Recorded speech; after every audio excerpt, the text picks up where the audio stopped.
სიტუაცია, ანუ ეს რახან არის მიწის ზედა მეტრო, აქაც დიდად არ არის გამოყოფილი ეს ბაქანები და ნუ ესე კიდევ აქ არის ხოლმე რთული, როდესაც მაგალითად არის დიდი რკინიგზის ლიანდაგიც საქალაქოთაშორისო და როცა იმ მატარებლის ხმა მოდის, კიდევ ორმაგად ზანზარებს აქაურობა და უფრო რთული არის მოძრაობა. ეხლა კიდევ მოდის მეორე მხრიდანაც მატარებელი და ამიტომაც არის ეს ადგილი ცოტა რთული. ეხლა რატო უნდა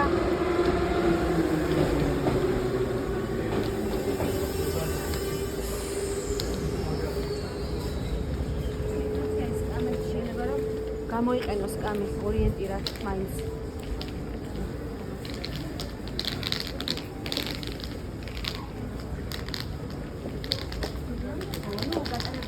გატარების ხმაც იდეაში ისმის.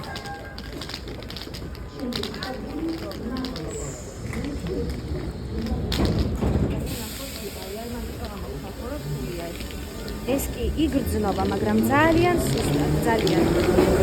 აი შეიძლება არ მიაქციო ხარ ყურადღება. თან ეს მატარებელი თითქოს ახლოს მედგა და ამიტომ რაღაცნაირად დავაიგნორე, რომ ძალიან მივედი უკვე ჩემი გათხოვდა, ჩემი სტანდარტით ძალიან ახლოს მივიდი.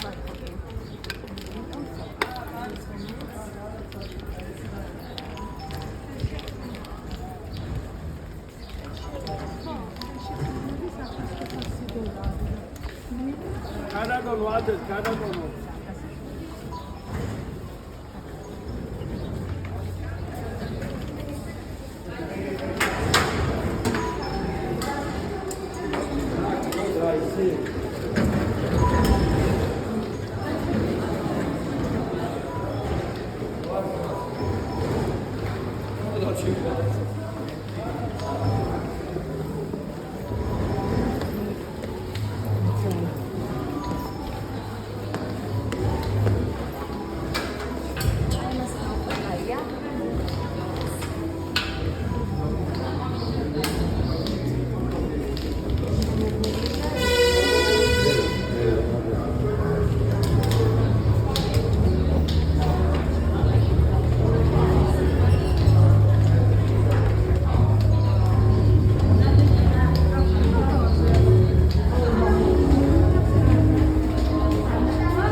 მარტო რომ მიდიხარ, ანუ ორიენტაციაში ხალხს გიშლის, იმიტომ რომ ზოგადად ხმაურს ქმნის და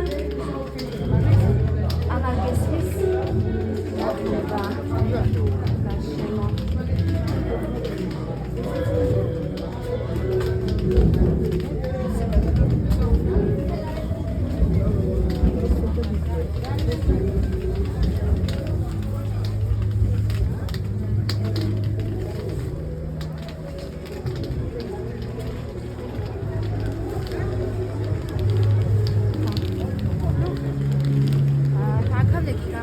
აქედან ხმოვანში უქნიშნებამდე არის, რა ვიცი, არც ისე დიდი ხანი, მაგრამ ხა მე აქ რომ მოვდივარ, ვთხოვ ხოლმე რომ ვინმე დამხვდეს აქ სასურველია, იმიტომ რომ იქ ხარი ძალიან დიდი არეულობა, რა ვიცი, შეგვიძლია გაჩვენოთ, რომ მოძრაობს ყველა, რომ აიზდევაიც სახელმწიფო დავეგახო რაღაც საყიდლებს, გამყიდველებს ყველას და ყველაფერს და მოკლედ ეს მონაკვეთი ეს თქვა ათვისებული მე არ მაქვს.